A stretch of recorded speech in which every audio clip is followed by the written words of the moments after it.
Guys, Justin Brennan here. Hope you're doing well. So the dying dollar. You know, I know we hear a lot about it. We see debt levels going up near 30 trillion. It's continuing to increase. The deficit, obviously, that we're running as a country continues to expand as the federal government continues to print more money. And everybody's concern is it devaluation? Is it inflation? You know, is it deflation? What's going to happen moving forward and what can you expect? I can tell you this, no matter what, you have the dying dollar. Doesn't matter what's going to, whether it's, you know, deflation, inflation, whatever it is, it's the dying dollar. Most world's reserve currencies, if you look throughout history, have lasted about 40 to 50 years. The US dollar became the world's reserve currency in 1971 when Nixon took us off the gold standard, right? Where we actually pegged our dollar, our fiat, to a ratio of gold. No longer the case. Now, some other things took place back then in 1971 and 1973 that people aren't really familiar with. And the US government was very, very, very smart in a way and somewhat brilliant because I wouldn't say they foreshadowed a lot of this stuff, but they were projecting and protecting for an inflationary problem or a hyperinflationary problem down the road because they knew once you take a fiat off a gold standard or any kind of asset standard, over time, it's the beginning of the end. Eventually, at some point, it's going to die off and change. So what I want to go through with you today is to kind of show you what's going on. I'm going to give you some kind of higher level stuff that's going on that you can do your own research on. So that way you can best protect you, your friends, your family, your businesses, and what you're doing. So that way when a change happens and a cycle change happens, you're not caught sitting going, oh my gosh, I wasn't prepared. Okay, so here we go. I'm not sure if you saw Davos 2021. Each year, the elites in the world, if you want to call them that, get together in Switzerland and have an economic summit, right? The World Economic Forum in Davos, right? Every year, Davos 2020, 2019, and so forth. So Davos 2021. Not sure if you watched it at all. I caught a little glimpse of it, but the headline for the summit this year was the Great Reset. And the underlying tagline underneath it by the World Economic Forum was, you will own nothing and you will be happy. You will own nothing and you will be happy. With the headline being the Great Reset. I mean, these folks aren't even hiding this anymore, you guys. They're not even hiding it. It's in plain sight for you to see. If you're kind of looking through it all and trying to understand and piece it all together, the dots are connecting. Okay. So I'm going to share with you a little bit of higher level stuff. Way above my pay grade. Trust me, I'm not this smart, but I'm following some very smart people, whether it's Robert Kiyosaki, Ray Dalio. Okay, you got Ken McElroy, who's a great guy to follow in the multifamily space capital, has a great podcast on it. There's other folks too. I mean, you got, Meet Kevin. He's a great guy online, has a lot of information as well. So a lot of great folks to follow. Patrick Bet-David, another great one, understands this stuff extremely well. So follow these guys on YouTube as well as social media. Get some really good information. But I'm going to share with you some higher level stuff. It's going to maybe blow your mind. Do your own research. Trust me, it's all backed up. You can fact check the crap out of it. And maybe this is going to best protect you and your family. So here we go. Do you think we're heading toward a dollar collapse and maybe, might get debunked as the world's reserve currency? You think that's well, absolutely. I mean, there's no other place that we could end up. I mean, I don't see the U.S. government making any changes preemptively to try to divert the crisis or head it off, right? Because that involves some immediate pain, right? We have to swallow this bitter tasting medicine. Well, nobody wants to do that. Nobody wants to ask the voters to do that, right? Nobody wants to be the messenger of that bad news and get shot at the polls, right? So what they want to do is postpone the crash as long as they possibly can. So they don't have to face the music, right, with the voters. And so the only thing that's going to stop all the spending and all the money printing is a dollar crash. And by the time the dollar crashes, it's too late to do anything to prevent it. It's already happened. So some terms I want you to pay attention to, and you're going to hear a lot of in the coming months and maybe even years, is three kind of acronyms. BIS, CBDC, and SDAR, okay? BIS, CBDC, and SDR. The BIS. This stands for Bank of International Settlements. You can Google it, Google map it. It's actually kind of fun. This is the Bank of International Settlements in Basel, Switzerland. It's a Rothschild bank from the 1600s. Who runs it? Augustin Carstens. Essentially, he's the Fed chair of the world. Nothing is done with any central bank in the world without the approval of this bank. Google it, Google map it. It's kind of cool. Check it out. It's going to play a bigger role, so get ready. The CBDC. This is the central bank digital currency. This term is going to be used a lot soon. They're going to sell it as beneficial to the world and to help bring the world together. But pay attention. Pilot programs are already underway. There's a reason that Jerome Powell came out in 2020, coincidentally, talked about the digital dollar that they're starting. You have the digital yuan that was created by the Chinese, coincidentally, 2020. You have Facebook's Libra that was passed through, and it's run through their Novi wallet. They're using it as, let's connect the world thing. Okay, this is a digital currency platform. They're getting ready. It's all underway. You have pilot programs in place. These people are not stupid. Okay. The SDR, right? So you have the central bank digital coin. You have the BIS, the Bank of International Settlements. And then you have the SDR, which is special drawing rights. Now, these folks thought about this well in advance, kind of, but they didn't know how it's going to play out. But this is what the plan is. 1973, the SDR was created. That was 2 years after Nixon took us off the gold standard in 1971. It was created for a very special reason. It's called special drawing rights. Now, the new world currency is going to be this SDR. They're going to give it some sexy name, but it's still the SDR. It was created for the International Monetary Fund in 1973, 2 years after Nixon took office and took us off the gold standard. It was created to help in the event of U.S. hyperinflation. Special drawing rights. It's a digital currency to eventually replace the U.S. dollar. The U.S. dollar, as the world's reserve currency, will be repegged to this SDR. The SDR also allows other countries, which is actually pretty brilliant, China, Russia, Japan, India, etc., that hold the most of U.S. treasuries, okay, to sell its U.S. treasuries to be convertible to any currency in the world via, ding, ding, ding, the Bank of International Settlements.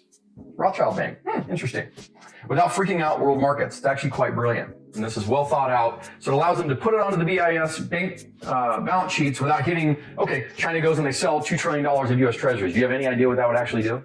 It would freak out the market. So rather than selling all the U.S. treasuries to the open market, they pass it through the BIS. It gets converted into the SDR, and then now they have special drawing rights that they're able to actually move in and out of their U.S. currency in treasuries without freaking out the world markets. It's all a process, okay? So we don't have a crystal ball on the timing when this is going to take place, but we do believe on or before 2025. So what does this mean for you? Don't freak out. If you're watching this going, what in the world? Yes, these three things are very, very important, and they're going to play a much bigger role in the future, but don't freak out. Some people have asked you, are you that smart? No, we're not that smart, but we do follow very, very smart people, like the people I'd mentioned ahead. So I'd follow them too. No, there's nothing you can do to stop this. It's going to happen. It's already in motion. This is why the 2020 election was very, very, very important. In the Davos 2021 summit and the World Economic Forum and the elites, it's a movement towards a central globalization, if you want to call it that way, and away from a traditional free market system. I know, but it is what it is. All you can really do is just prepare. Don't get paralyzed by it. Feel free to Google it and YouTube it all you want. It's all out there. Assets that you should be in, and this is critical. The asset classes you can be in to help hedge against, I guess, a dollar collapse, if that's what you want to call it. All right, guys, the asset classes that are going to probably survive best during this, and you want to have a portion of your net worth into, is one, the good old-fashioned bullion, right? Whether it's physical gold, in a safe, in your house, next to a gun, or silver through maybe the Brinks depository in New York. That's how we're doing it. Or obviously you can have some physical possession of gold. You want to do both, but you need to be in bullion. Okay, you got to have a certain portion in the actual physical bullion. That doesn't mean putting it into an IRA for bullion. That doesn't mean buying bullion stocks. That means physical bullion that you control, that you have control of. Okay, number one. Number two, crypto. Some people are like, no, not the cryptos. Don't do the cryptos. Listen, it needs to be crypto that has scarcity. Bitcoin has scarcity. There's only a certain millions of crypto that are out there. They're not making any more. You need scarcity. Bitcoin has that. That's why you see the valuations the way they are. Ethereum, another great one that we're involved with. Why? Because it has the scarcity, number one, but number two, it has a technology and a blockchain behind it, right, that adds the value and the scarcity to it. You want to make sure if you're in a Bitcoin, or I'm sorry, if you're in a crypto, it needs to have scarcity, or there needs to be a limited supply of it. Some of these other things like Dogecoin or Dogecoin or whatever the heck it is, and there's a few others in there, make sure they have scarcity and there's a limited supply of that coin available, and or it has a technology platform behind it that gives it the value. Otherwise, it's just a pie in the sky, okay? So you gotta be careful with the cryptos, but you can be very tactical with them as well, okay? Real estate. We all know, obviously, inflationary pressures, real estate asset prices, any type of asset that you can purchase with fixed rate, low leverage debt, right? Let's say you get a loan for $500,000 at 3% interest, right? It allows you to buy $1 million asset, and that asset's appreciating at 8 to 10% a year, and you have a fixed rate debt at 3%. Any type of asset you can do that on, real estate's a great one. And when inflationary pressures change, that's going to do well. And your fixed rate, you want it to be non-recourse debt. That's the critical component. Non-recourse debt, fixed rate debt, You want it over a period of time, and you want that leverage to be reasonable. You don't want to over leverage on that asset, okay? So you do it reasonably. There's good debt and bad debt. Good debt and bad debt. You can see one of my videos herein as to the difference between the two. Okay. Last, commodities. Commodities are always going to do well. And when I say commodities, that can be commodity stocks. It can be physical commodities like oil and diamonds and other things like that. But large cap commodity stocks will do well. Think about it. Johnson & Johnson. Anything where people need the products. It's a commodity-based product. Those are always going to do well regardless of the markets, right? You may see some dips, but over the long haul, those commodity stocks and commodity businesses and actual physical commodities will do fantastic. So you want to be in those asset classes. So people wonder, when is this going to happen? How does it happen? When are we in the next cycle? All I can do is, look, you can look at history. You can see how it can help do some predictions for the future. But nobody has a crystal ball. Anybody that says they do, they're crazy, right? They may get it right, but they're very lucky they get it right. So these so-called gurus, yeah, right. So on the dying dollar, look, if you look at, and you can follow Ray Dalio on this, he's really good with this. Most market cycle adjustments happen every 5 to 8 years. Every 5 to 8 years. So if you take the last financial crisis we went through in 2008 through 2010, and let's look at the stock market and let's look at real estate, and you follow the data because the data doesn't lie.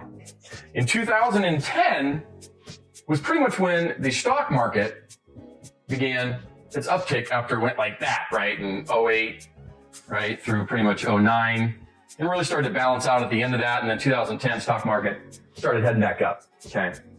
That was stock market. Real estate pretty much went through a double dip. And it wasn't until February 2012, you could actually follow the data, and we balanced out, and you started to see that. And we've really been on a run since February 2012. So you do the math. We're here in the beginning of 2021, right? So you got that. You got about 9 years in, right? It's over the 5 to 8 year cycle adjustment. So and it's being pushed past. And I don't know if that was due to COVID, some other things going on, cheap money, all these things in the market, but it's being pushed past our typical 5 to 8 year cycle, right? So we're on the long tail of it. We're at year 9, heading into year 10. I think you're going to see it go a little bit further. I don't know. But at the end of the day, as long as you can keep this money supply going, the printing of money, we don't know whether we're going to have a deflationary problem or an inflationary problem. You're having kind of both, because technology, the digitization of the dollar and the currency, and the way that's all headed, you're going to see some things get cheaper, right? Your TV, certain cars, certain aspects are getting cheaper because of that technology and the efficiencies. Other things, asset classes that are attached to fixed rate debt that people can take out, leverage on a larger asset, and allow that asset to appreciate in value based on a fixed rate debt, those things are going to skyrocket. Real estate, right? Sometimes if you can leverage a Bullion, right, or some other asset classes on fixed rate debt and allow that asset to appreciate faster than that fixed rate debt, you're going to do very well, and those asset classes will inflate. So you're kind of having a little bit of both. But at the end of the day, guys, the dollar's dying. And like I said, we don't have a crystal ball on exactly when it's going south and you're going to see a pop in a currency crisis. But if I'm a betting person, it's on or before 2025. It's on or before 2025. And so I would recommend you get into the asset classes and diversify out of the fiat cash dollar in your bank account. I personally won't have any more than 6 months in cash reserves sitting in any bank accounts, period. And if those move below 6 months, we put some more cash in, keep it right around 6 months. And then the rest of it's in these other asset classes, because we just don't know how and when this is going to go down. We just know it's going down. And I would recommend you, your friends, your family, everybody, just get prepared. Don't freak out, right? In moments of suffering, greatness is born. But it's very, very important that you get set so you're not caught off guard, and share this with people you love, people you care about, because if everybody wants to know what the great change, the next downturn is going to be, it's staring at us in the face. And the governments and the powers that be, the elites, whether that's the Davos 2021, the World Economic Forum, the U.S. government, right, Federal Reserve, all the central banks around the world, these guys are not morons. These guys are very smart. They understand that the ship's too far out to sea. It's filling up with water, right? The balloon, I give a good analogy. The balloon we're filling up. There's still little holes, like you got little pinholes in that balloon. So air is still being let out a little bit, but the balloon is filling up faster than it can go out. So at some point, what's going to happen to that balloon? We all know it. You know it. I know it. We're just trying to figure out exactly what's going to happen and how you best prepare for you, your family, and people you know and love. So you have to follow this. Be in the asset classes that will best protect you and hedge against that dollar collapse that is going to happen. The question is when. I don't have that crystal ball, but this is the way you prepare for it. So that's the dying dollar. Hope that makes sense.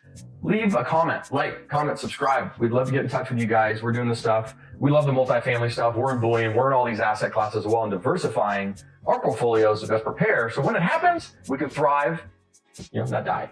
So take care. We'll talk to you soon.